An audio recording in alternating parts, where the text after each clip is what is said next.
चलिए देखेंगे जैन धर्म। सब लोग के पास समझ जा रहा है ना? ठीक है। आइए, जैन धर्म कहा जाता है। इस जैन धर्म का शुरुआत सबसे पहले धर्म का अगर भारत में शुरुआत हुआ था तो इसी धर्म का शुरुआत हुआ था। पढ़ा तो दिए हम बौद्ध धर्म, लेकिन बौद्ध धर्म से पहले इस धर्म की शुरुआत हुई थी। और इसकी शुरुआत भी हुआ था 6वीं शताब्दी ईसा पूर्व में। 6वीं शताब्दी ईसा पूर्व में। कितना ईसा पूर्व में हुआ था? 6वीं शताब्दी ईसा पूर्व में एक धर्म का शुरुआत हुआ था, जिसका नाम कौन सा धर्म था? जैन धर्म। कहा जाता है जैन धर्म का जो संस्थापक थे वो महावीर स्वामी थे। लेकिन सबसे पहले जो पूर्व में थे उनका नाम था ऋषभ देव। ऋषभ देव। कहा जाता है कि जैन धर्म के कुल मिलाकर 24 तीर्थकर हुए थे। 24 तीर्थकर, 24 पथ प्रवर्तक हुए थे। कितना? 24। 24। देखिए, 24 तीर्थंकर हुए थे। वो बाद में हम बताएंगे, लुसेंट में सब 24 में दिया हुआ है।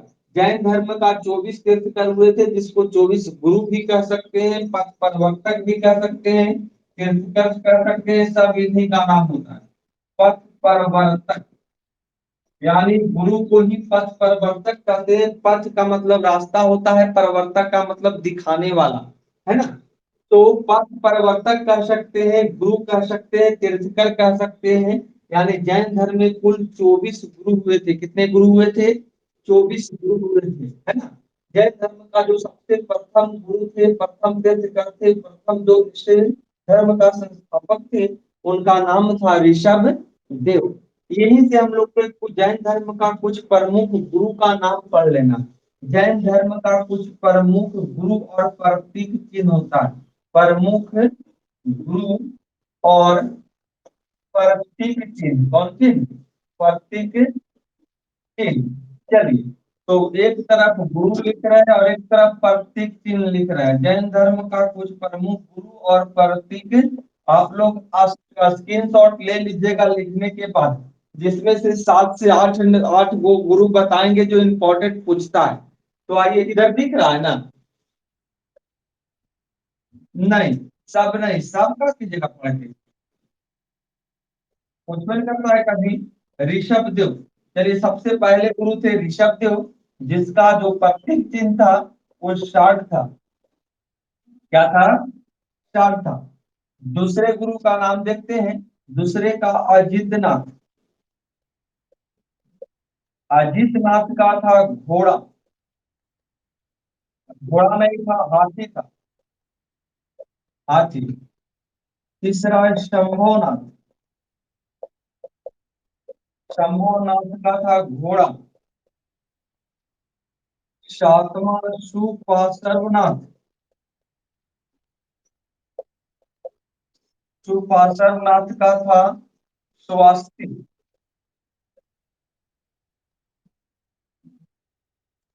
16वां का शांतिनाथ। जो भी हम कर्मानुसार लिख रहे हैं, 16वां शांतिनाथ का हो जाएगा धीरन। 21वां नेमिनाथ।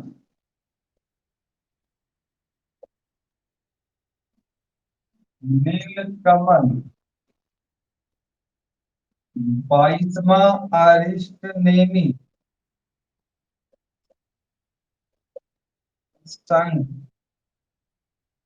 23वां पार्श्वनाथ। सर्प। और 24वां तथा अंतिम महावीर स्वामी, जिनका प्रतीक चिन्ह से। देखिए, 1 2 3 4 5 6 7 8 9। 9 गुरु बताए हैं जो इम्पोर्टेंट आप लोग से एकदम नहीं छूटेगा। पहले 6 7 बताते थे, लेकिन अब 9 लिखवा देते हैं, है ना? यानी ये इम्पोर्टेंट है, इतना अगर याद रखेंगे तो गुरु और प्रतीक चिन्ह तो आपसे नहीं। ऐसे तो सिर्फ और सिर्फ महावीर स्वामी के बारे में ही पढ़ना है, लेकिन है ना, इतना गुरु को ध्यान देंगे। देखिए, जैन धर्म में प्रमुख गुरु और उनका प्रतीक चिन्ह। पहला गुरु का नाम ऋषभ देव, उनका प्रतीक चिन्ह साठ था। दूसरा का अजितनाथ हाथी। तीसरा शंभोनाथ घोड़ा। सातवां सुपार्श्वनाथ स्वास्तिक। 16वां शांतिनाथ हिरन, 21वां नेमिनाथ नीलकमल, 22वां अरिष्ट में शंख, 23वां पार्श्वनाथ सर्प और 24वां महावीर स्वामी। कुछ बोल रहे हैं क्या? चलिए, यहाँ तक कोई दिक्कत आप लोगों को? नहीं तो सबसे पहले हम लोग आएंगे और पढ़ेंगे महावीर स्वामी के बारे में। इनके बारे में, महावीर स्वामी के बारे में। जो इसमें गुरु का नाम क्या है? महावीर स्वामी। इन्हीं के बारे में पढ़ना है, महावीर स्वामी। किसके बारे में? महावीर स्वामी। चलिए, सबसे पहला क्वेश्चन देखेंगे ध्यान से। सबसे पहला क्वेश्चन इनसे बनता है कि जैन धर्म का 24वें तीर्थंकर, पहले तीर्थंकर, 24वें तीर्थंकर, जैन धर्म का 24वें तीर्थंकर, अंतिम तीर्थंकर, अंतिम तीर्थंकर, अंतिम गुरु, 24वें गुरु तथा वास्तविक संस्थापक। कैसा संस्थापक? वास्तविक संस्थापक। जैन धर्म का वास्तविक संस्थापक, अंतिम गुरु, 24वें गुरु के नाम से किसे जाना गया था? तो महावीर स्वामी को। तीन चार क्वेश्चन यहाँ से। जैन धर्म का 24वें गुरु पूछेगा तो क्या बताएंगे? महावीर स्वामी। अंतिम तीर्थंकर पूछेगा तो क्या बताएंगे? महावीर स्वामी। वास्तविक संस्थापक पूछेगा तो क्या बताएंगे? महावीर स्वामी। क्या हो जाएगा? महावीर स्वामी। उसके बाद आता है, कहता है महावीर स्वामी का जन्म कब हुआ था, कहाँ हुआ था? तो आइए महावीर स्वामी के बारे में देखते हैं। कहता है महावीर स्वामी का जन्म जन्म हुआ था 500 कितना में? 40 ईसा पूर्व में। कितना ईसा पूर्व में? 540 ईसा पूर्व में इनका जन्म हुआ था। किनका? महावीर स्वामी का। कुंडग्राम वैशाली में। कुंडग्राम वैशाली। कितना में हुआ था? 540 ईसा पूर्व में, जिसको छठी शताब्दी ईसा पूर्व बोल सकते हैं। कैसी शताब्दी ईसा पूर्व? छठी शताब्दी ईसा पूर्व। छठी शताब्दी ईसा पूर्व। देखिए कितना ईसा पूर्व? छठी शताब्दी ईसा पूर्व। कहता है छठी शताब्दी ईसा पूर्व में कुंडग्राम वैशाली में हुआ था। कितना, कहाँ हुआ था? कुंडग्राम वैशाली में। किनका? महावीर स्वामी का जन्म। किनका जन्म? महावीर स्वामी का जन्म। आते हैं, कहा जाता है महावीर स्वामी का जन्म हुआ था, इनके पिता का नाम था सिद्धार्थ। पिता का क्या नाम था? सिद्धार्थ। इधर देखिए, करते हैं क्या नहीं दिए आप लोग का? गलती नहीं है। चलिए ठीक है, लिखवाओ तो लिखवाएंगे ही। तो जन्म देखते हैं, यानी कि इनका पिता का नाम,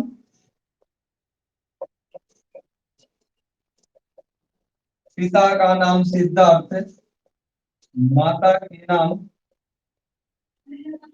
त्रिशला, बचपन का नाम वर्धमान,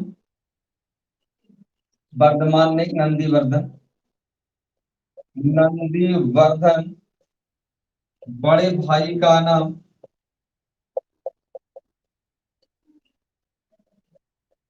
वर्धमान। चलिए, ये इनके देखिए, और इनका पत्नी का भी नाम देख लेते हैं यहीं पर। पत्नी की नाम यशोदा, पुत्री की नाम अनुजा प्रियदर्शनी, दामाद का नाम जमानी। ये महावीर स्वामी का सगे संबंधी है ना।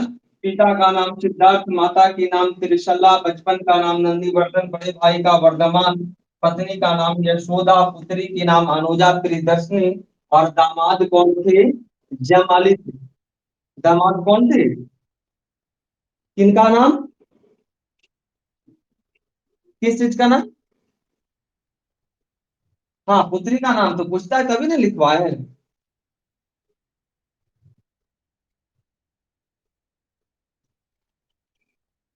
क्या लिखवाए थे?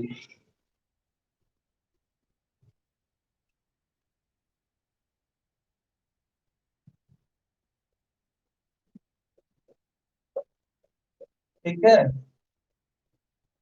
चलिए इसको आप लोग स्क्रीनशॉट लीजिए जल्दी से। गुरु वाला तो नहीं लिए हैं? ले लिए? गुरु वाला साइड में लिख दे, उसका भी स्क्रीनशॉट लीजिएगा।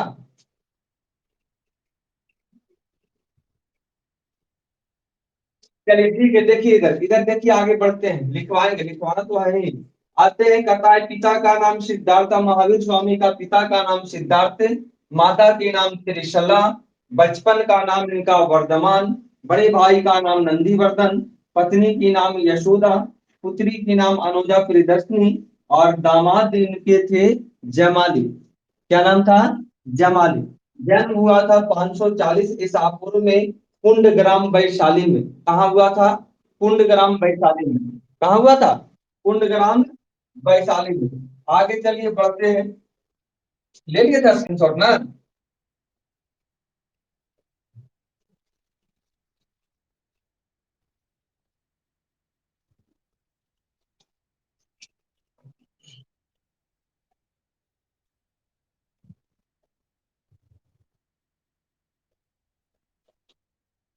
चलिए, जो इसमें था अंतिम गुरु थे महावीर स्वामी। कहा जाता है कि 30 वर्ष की अवस्था में, कितने वर्ष की अवस्था में? 30 वर्ष की अवस्था में। अगर थोड़ा सा इनके बारे में गुरु का नाम पूछेगा कि महावीर स्वामी का गुरु का नाम क्या था, तो पार्श्वनाथ जो 23वें गुरु थे, वही इनके गुरु थे।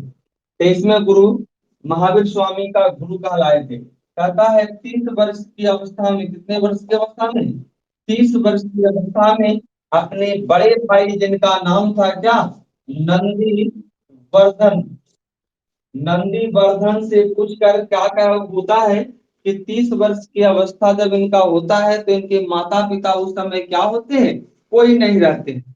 यानी गार्जियन के रूप में बड़े भाई रहते हैं, जिनसे 30 वर्ष की अवस्था में पूछकर, ये घर छोड़े थे पूछकर, 30 वर्ष की अवस्था में अपने भाई से पूछकर अपने घर को त्याग देते हैं। क्या करते हैं? घर को क्या करते हैं? त्याग देते हैं, घर को छोड़ देते हैं, सन्यासी जीवन बिताने के लिए चल देते हैं। कहा जाता है महावीर स्वामी 12 वर्ष की कठिन तपस्या के बाद, कितना वर्ष की तपस्या के बाद? 12 वर्ष की कठिन तपस्या के बाद, जब 12 वर्ष तपस्या करेंगे, 30 वर्ष में घर छोड़े थे, तो इनका उम्र कितना हो जाएगा? 42 वर्ष। कितना वर्ष हो जाएगा? 42 वर्ष। अगर कोई डेट निकालना चाहते हैं कि कब वो डेट था, तो यहाँ से 540 ईसा पूर्व में से घटा देंगे 42, तो आ जाएगा 498 ईसा पूर्व। कितना ईसा पूर्व आ जाएगा? 498 ईसा पूर्व। कितना ईसा पूर्व आ जाएगा? 498 ईसा पूर्व में 42 वर्ष की अवस्था में 12 वर्ष की कठिन तपस्या के बाद इनको ज्ञान की प्राप्ति होती है। क्या होती है? ज्ञान की प्राप्ति होती है। तो यहाँ पर देखेंगे क्वेश्चन 2-3 को आया है ज्ञान की प्राप्ति से। कहता है ज्ञान की जो प्राप्ति होती है, तो यहाँ पे होता है 498 ईसा पूर्व में। पूछेगा ज्ञान की प्राप्ति महावीर स्वामी का कब हुआ था, तो 498 ईसा पूर्व में हुआ था। कितने वर्ष की अवस्था में? तो 42 वर्ष की अवस्था में। कितना वर्ष तपस्या किए थे? तो कितना वर्ष? 12 वर्ष। कहेगा किस स्थान पर हुआ था, तो उस स्थान का नाम था जृंभिक ग्राम। क्या नाम था? जृंभिक, जृंभिक ग्राम। जृंभिक ग्राम के निकट नदी का नाम रिजुपालका। क्या नाम था? रिजुपालका नदी के तट पर। और वृक्ष भी था। और वृक्ष पूछेगा तो शाल वृक्ष के नीचे। कौन वृक्ष के नीचे? शाल वृक्ष के नीचे रिजुपालका नदी के तट पर जृंभिक ग्राम के निकट 12 वर्ष की कठिन तपस्या के बाद 42 वर्ष की अवस्था में 498 ईसा पूर्व में इनको ज्ञान की प्राप्ति होती है। किनको? महावीर स्वामी को। और कहा जाता है कि जो यहाँ पर ज्ञान की प्राप्ति होती है, उस ज्ञान को कैवल्य ज्ञान बोलते हैं। कौन ज्ञान? कैवल्य ज्ञान। कौन ज्ञान? कैवल्य ज्ञान की प्राप्ति होता है महावीर स्वामी को। कौन ज्ञान की प्राप्ति होती है? कैवल्य ज्ञान की। तो एक बार और अच्छे से आप लोग सुनेंगे, याद हो जाएगा सब सुनकर ही। महावीर स्वामी अपना घर को 30 वर्ष की अवस्था में छोड़े थे। कितने वर्ष की अवस्था में? 30 वर्ष की अवस्था में। अगर वो 30 वर्ष में निकालना है डेट कि कब डेट था, तो 540 में से कुछ नहीं करना है, 30 घटा देंगे इसका पूर्व है, तो आ जाएगा 500 कितना? 10। यानी 510 में घर छोड़े, 12 वर्ष की तपस्या किए, उम्र हो गया 42 वर्ष, डेट हो गया 498। तो कहता है 42 वर्ष की अवस्था में ज्ञान की प्राप्ति होती है। कब? 498 ईसा पूर्व में। 498 ईसा पूर्व में ज्ञान की प्राप्ति होती है। तो कौन ज्ञान? तो कैवल्य ज्ञान। कौन ज्ञान? कैवल्य ज्ञान। कहता है कि ज्ञान की प्राप्ति इनको होता है स्थान जृंभिग्राम, नदी ऋजुपाल का, वृक्ष होता है साल वृक्ष। किनको ज्ञान की प्राप्ति होती है? महावीर स्वामी को। किनको? महावीर स्वामी को। कई वर्ष की अवस्था के बाद? 12 वर्ष की कठिन तपस्या के बाद अवस्था कहेगा तो 42 वर्ष की उम्र में या अवस्था में। कितने वर्ष की उम्र में? 42 वर्ष की अवस्था में। चलिए इसके आगे थोड़ा सा देखते हैं। और कहानी कहता है जब ज्ञान की इनको प्राप्ति होती है तो यह अपना उपदेश देना शुरू करते हैं। क्या देना शुरू करते हैं? उपदेश। और महावीर स्वामी का उपदेश देने का जो भाषा होता है वो कौन भाषा होता है? प्राकृत भाषा होता है। कौन भाषा होता है? प्राकृत भाषा। महावीर स्वामी का भाषा, गौतम बुद्ध का उपदेश देने का भाषा था पाली, जिसको यहाँ पे मध्यम मार्ग भी बोलते थे। लेकिन महावीर स्वामी कौन भाषा में उपदेश दिए थे? प्राकृत। कौन भाषा में? प्राकृत, जिसको अर्धमागधी भी बोलते हैं। क्या बोलते हैं? अर्धमागधी। इसी प्राकृत भाषा को कभी कभी अगर मान लिया देते कि महावीर स्वामी किस भाषा में उपदेश दिए थे, तो प्राकृत भाषा नहीं रहेगा तो क्या मारिएगा? अर्धमागधी। उसी को बोलते हैं। क्या बोलते हैं? अर्धमागधी। क्या बोलते हैं? अर्धमागधी। चलिए उसके बाद आते हैं। कहता है महावीर स्वामी इसके बाद यानी ज्ञान की प्राप्ति होने के बाद घूम घूम कर 30 वर्षों तक उपदेश देने का काम करते हैं। कितने वर्षों तक? 30 वर्षों तक। यानी कभी पूछे कि महावीर स्वामी कितने वर्षों तक उपदेश दिया था, तो 30 वर्षों तक। तो 42 और 30 इनका उम्र हो जाता है कितना? 72। कितना हो जाता है? 72। कहा जाता है 72 वर्ष की अवस्था में महावीर स्वामी उपदेश देते देते आ जाते हैं पावापुरी राजगिरी। कहाँ आ जाते हैं? पावापुरी राजगृह आ जाते हैं। पावापुरी राजगृह पहुंचते हैं। जहां पे क्या होता है कि पावापुरी राजगृह में इन्होंने राजा सृष्टिपाल के हाथों, किन राजा के हाथों? राजा सृष्टिपाल। राजा सृष्टिपाल। कौन राजा के हाथ?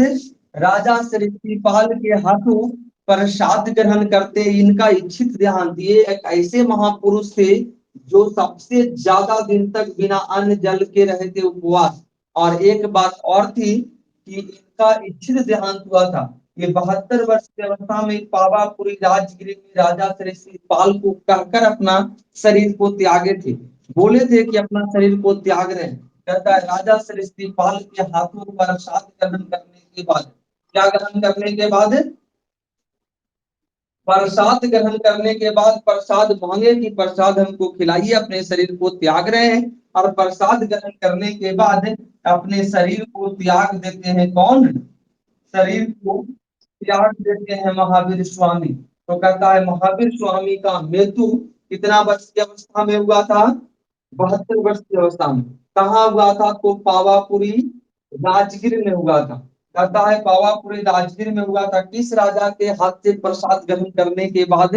तो राजा सृष्टिपाल के हाथों से प्रसाद ग्रहण करने के बाद कहता है कि अपने शरीर को त्याग देते हैं। कौन? महावीर स्वामी। कौन? महावीर स्वामी। तो कहता है मृत्यु कब हुआ था? तो कुछ नहीं करना है, घटा देना है। कितना में? 540 ईसा पूर्व में घटाना है। कितना वर्ष? 72 वर्ष अभी बताए कि जब 42 वर्ष की अवस्था में ज्ञान की प्राप्ति, 30 वर्ष तक दिए है उपदेश, उम्र हो गया कितना वर्ष? 72 वर्ष। और 72 वर्ष इसमें जब घटाएंगे तो आ जाएगा 468 ईसा पूर्व। कितना आ जाएगा? 468 ईसा पूर्व। और 468 ईसा पूर्व में ही महावीर स्वामी का क्या हो गया था? मृत्यु हो गया। क्या हो गया था? मृत्यु हो गया था। तो महावीर स्वामी का मृत्यु 468 ईसा पूर्व में जब होता है, तब इनको अंतिम संस्कार किया जाता और वहीं पर पावापुरी राजगृह में इनको याद में स्मृति के रूप में जैन धर्म से संबंधित जल मंदिर बनाया जाता है। कौन मंदिर? जल मंदिर। कौन मंदिर? जल मंदिर। कहा जाता है कि विश्व या तो भारत का प्रख्यात या जैन धर्म से विश्व विख्यात जल मंदिर, जैन धर्म से संबंधित जल मंदिर, पानी के बीच मंदिर कहाँ बनाया गया है? तो ये है पावापुरी राजगीर बिहार में। कहाँ? पावापुरी राजगीर बिहार में। तो ये था जैन धर्म से। अभी और है, ऐसा नहीं कि जैन धर्म, कहा जाता है कि जैन धर्म के अनुयायियों ने, इधर वाला मिटाते हैं थोड़ा सा, ये तो देख लिए थे ना, महावीर स्वामी को ज्ञान की प्राप्ति 12 वर्ष की कठिन तपस्या के बाद 42 वर्ष की अवस्था में त्रिम्भी ग्राम के निकट ऋजुपालिका नदी के तट पर शाल वृक्ष के नीचे कैवल्य ज्ञान की प्राप्ति होती है। कौन ज्ञान की प्राप्ति? कैवल्य ज्ञान की। जो कि इन्होंने उपदेश देना शुरू करते हैं और उपदेश देते हैं कौन भाषा में? प्राकृत भाषा में, जिसको अर्थ मागधी भी बोलते हैं। क्या बोलते हैं? अर्थ मागधी बोलते हैं। चलो, इसके बाद कहा जाता है कि महावीर स्वामी के अनुयायी ने, महावीर स्वामी सबसे पहले अपने अनुयायियों को 12 गंधारों में विभक्त किए थे। कितने गंधारों में विभक्त किए थे? 12 गंधारों में। कितने गंधारों में? 12 गंधारों में विभक्त किए थे अपने अनुयायियों को। कितने गंधारों में विभक्त किए थे? 12 गंधारों में विभक्त किए थे। यानी गंधार का मतलब जैन धर्म में भाग होता है। क्या होता है? भाग होता है। 12 अलग अलग भागों में विभक्त किए थे। कहा जाता है कि महावीर स्वामी ने अपने अनुयायियों को, या इनके अनुयायी जो लोग थे, उन्होंने अपने ईश्वर को नहीं मानता था। किसको नहीं मानता था? ईश्वर को नहीं मानता था। ईश्वर को बाद में माना भी था, लेकिन सबसे पहले अपने किसको मानता था? तो सबसे पहले इन्होंने अपने गुरु को मानता था। किसको मानता था? गुरु को। यानी गुरु को स्वीकार करता था, उसके बाद ईश्वर को मानता था। कि सबसे बड़े पहले गुरु हैं, उसके बाद कौन है? ईश्वर है। तो जैन धर्म के अनुयायियों ने सबसे पहले अपने गुरु को माना, उसके बाद अपने ईश्वर को। ऐसे भी आप लोग दोहा पढ़ते हैं, गुरु गोविंद दो खड़े काके लागू पाओ, उसमें भी आपको बताया गया है कि सबसे बड़े कौन होते हैं? गुरु होते हैं, उसके बाद ईश्वर होते हैं। क्योंकि उसमें दोहे के माध्यम से भी बताया गया था कि दोनों गुरु और गोविंद, गोविंद का मतलब ईश्वर होते हैं, है ना, दोनों खड़े थे। तो उसमें ये कंफ्यूज था कि पहले किनको पाव लगा जाए, है ना। तो गोविंद पहले इशारे करते हैं किसके बारे में? गुरु के बारे में। यानी कि सबसे बड़े इन्हीं को बताया गया। और यहाँ जैन धर्म के अनुयायियों ने सबसे पहले अपने किसको माना है? गुरु को माना है। उसको बाद माना है किसको? ईश्वर को स्वीकार किया। कहता है जैन धर्म के अनुयायियों ने अपने कर्मों पर विश्वास रखता था। इस पर कर्मों, यानी कि ये तो नॉर्मल जो जो चीज ये जैन धर्म के लोगों ने कर रहे हैं वो तो सबको करना चाहिए। देखिए कर्मों पर ये सबको विश्वास करना चाहिए अपने कर्मों पर। जो जैसा कर्म करेगा उसको ऐसा मिलेगा, ये तो सब जानते हैं। तो कर्मों पर विश्वास करते थे, जो जैसा करेगा उसको ऐसा रास्ता मिलेगा। अपने गुरु को मानते थे, उसके बाद ईश्वर को इन्होंने माना था। ईश्वर को ऐसा नहीं कि इग्नोर किया था, माना था, लेकिन अपने गुरु के बाद माना, अपने गुरु के बाद माना। कहता है जैन धर्म जो धर्म था, ये सबसे ज्यादा व्यापारिक वर्ग में फैला था। कौन वर्ग में? व्यापारिक वर्ग में। व्यापारिक वर्ग का मतलब समझ रहे हैं? व्यापारिक वर्ग मतलब ये सब है, यानी कि क्या कह सकते हैं, गुप्ता वर्ग का जो भी किराना स्टोर वगैरह ये सब नहीं होता है, व्यापार करने वाले लोग का नहीं पेशा ही होता है। समझ रहे ना? ये सब, हाँ, शाहू, तेली, बनिया, ये सब वर्ग में बहुत ज्यादा जैन धर्म का प्रचलन है। सबसे ज्यादा जैन धर्म को मानने वाले व्यापारिक वर्ग के लोग थे, जो व्यापार करते थे, है ना, जो हमेशा व्यापार पर निर्भर रहते थे। वैसे लोगों के बीच में ये सबसे ज्यादा फैला था। कौन धर्म? कौन धर्म? जैन धर्म। यहाँ तक में आप लोग को कहीं पर कोई कंफ्यूजन है तो पूछिए जल्दी से, इसका जहां तक बताएं, कोई वैसा वर्ड तो नहीं समझ में आया? कोई दिक्कत नहीं ना? क्या? क्या बांटा गया है?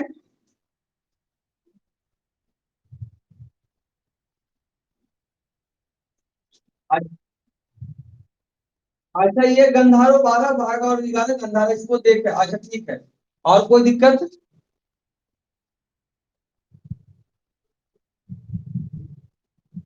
जल मंदिर क्या, यानी कि इनकी याद में स्मृति के रूप में, जैसे इनको स्मृति, मृत्यु जब हुआ था तो इसको स्मृति के रूप में, यादाश्त के रूप में बनाया गया। और वो जैन धर्म का प्रसिद्ध जल मंदिर है। यानी भारत में ऐसा या जैन धर्म से संबंधित एक ही जल मंदिर है, और वो पावापुरी बिहार में बनाया गया है, राजगीर में। जहां महावीर स्वामी का मृत्यु हुआ था। मृत्यु आप जान ही रहे हैं कि मृत्यु हुआ था 72 वर्ष की अवस्था में, है ना, 468 ईसा पूर्व में, पावापुरी राजगिरी में राजा श्रीपाल के हाथों प्रसाद ग्रहण करने के बाद, जहां पर इनको याद के रूप में, यादाश्त के रूप में जल मंदिर, यानी कि जल के अंदर, पूरे तालाब के अंदर एक मंदिर बनाया गया है। वहां पे महावीर स्वामी का एक मूर्ति बनाया गया है। उसी को हम लोग जल मंदिर कहते हैं, जल के बीच में, पानी के अंदर ही। हम्म। कहाँ पे? नहीं नहीं, है। क्या देखे हैं? तो खड़ा हुआ तो इन्हीं का ना, इन्हीं का पैर उनका निशान होगा।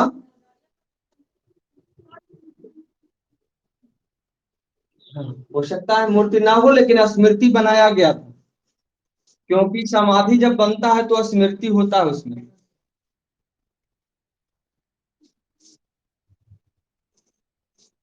फिर से जाके एक बार घूम लीजिएगा।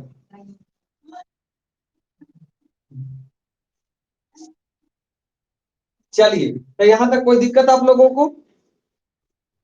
चलिए आगे देखते हैं। कहता है जैन धर्म में क्या होता है आगे चलकर, जब महावीर स्वामी का मृत्यु हो जाता है तो जैन धर्म दो भागों में बट जाता है। जो बच रहा है कल देख लेंगे, इसको लिखवा देंगे कल शुरू में ही। देख लेते हैं। कहता है जैन धर्म दो भागों में विभक्त हो जाती है। एक का नाम होता है श्वेतांबर, और दूसरा का नाम होता है दिगंबर। श्वेतांबर, और दूसरा का नाम होता है दिगंबर। चलिए, ये श्वेतांबर कहा जाता है। कहता है श्वेतांबर वैसे संप्रदाय को, वैसे भाग को कहा जाता था जो जैन धर्म में श्वेत वस्त्र को पहन कर रखते थे। यानी जैन धर्म में श्वेत वस्त्र को धारण करने वाले अनुयायियों को, श्वेत कपड़ा पहनने वाले अनुयायियों को श्वेतांबर कहा गया था। क्या कहा गया था? श्वेतांबर। जिसका प्रमुख बनाया गया था अस्तुलभद्र। बहुत अच्छा क्वेश्चन ये, अस्तुलभद्र। श्वेतांबर का प्रमुख कौन था? अस्तुलभद्र। श्वेतांबर का प्रमुख कौन था? अस्तुलभद्र। और कहता है जैन धर्म में बिल्कुल नग्न अवस्था में रहने वाले, बिल्कुल नग्न अवस्था में कहने का मतलब बिल्कुल वस्त्र को नहीं धारण करने वाले लोगों को, अनुयायियों को अभी भी चलता है। गया में जो जैन धर्म का मंदिर है, जो किरानी घाट में मंदिर है, वो यही दिगंबर है ना? दिगंबर यानी नग्न अवस्था में रहने वाले अनुयायियों को, कौन अवस्था में रहने वाले? नग्न अवस्था में रहने वाले अनुयायियों को दिगंबर कहा गया था। और दिगंबर का प्रमुख भद्रबाहु को बनाया गया था। किनको? भद्रबाहु। किनको बनाया गया था? भद्रबाहु को बनाया गया था। आर्य, श्वेतांबर और दिगंबर समझने में कोई दिक्कत आप लोगों को? नहीं ना? तो जितना बताए क्वेश्चन तो नहीं पूछना चाहिए, और जो चीज है स्क्रीनशॉट ले लीजिए आज। और आप लोग को कल ये चीज पूरा का पूरा लिखवा देंगे, टोटल शुरू से आएंगे एकदम टाइम से, और लिखवाना शुरू करेंगे, लिखवा देंगे क्लास में। क्या? बोलिए।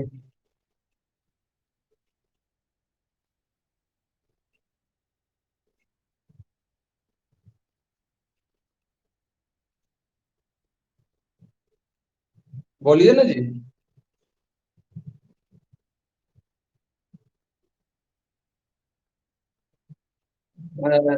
कोई कास्ट विशेष धर्म जाति के बारे में नहीं बताते हैं। हाँ, वो क्षत्रिय से हुआ है, क्षत्रिय से।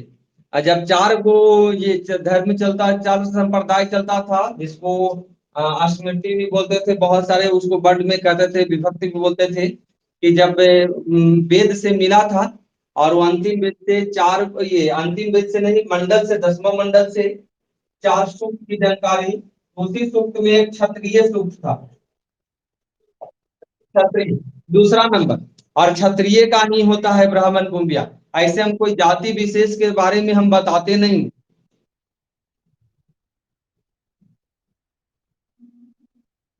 नहीं नहीं, कल अब लिखवाएंगे, आज थोड़ी ना, कल अब लिखवाएंगे। ठीक, ठीक, ओके।